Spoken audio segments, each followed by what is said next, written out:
voudrais d'abord remercier la rapporteure et le gouvernement d'ailleurs d'un geste de sagesse.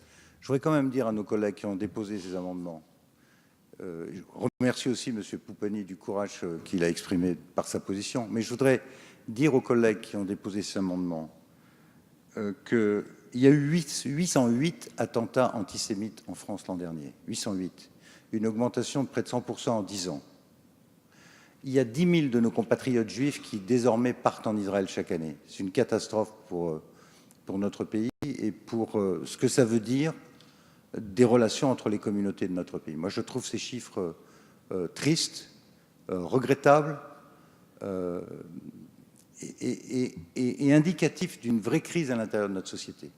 Dans ce texte qui est consacré à l'égalité et à la citoyenneté, déposer un amendement qui vient défendre la campagne BDS, c'est-à-dire boycott, disinvestissement et sanctions, chercher à assimiler l'État d'Israël à l'Afrique du Sud de l'apartheid, pour moi, est scandaleux. Je connais bien Israël, je connais bien les territoires palestiniens et la région en général. C'est une situation difficile, complexe.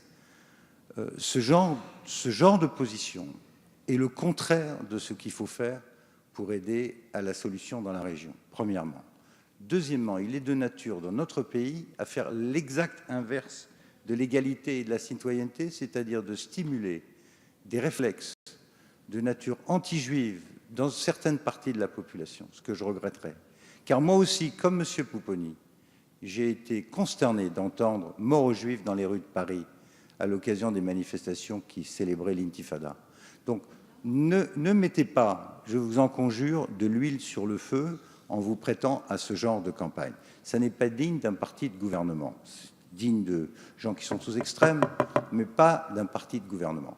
Donc je remercie le gouvernement et le rapporteur d'avoir une position de sagesse sur ce sujet. Retirez vos amendements. Merci,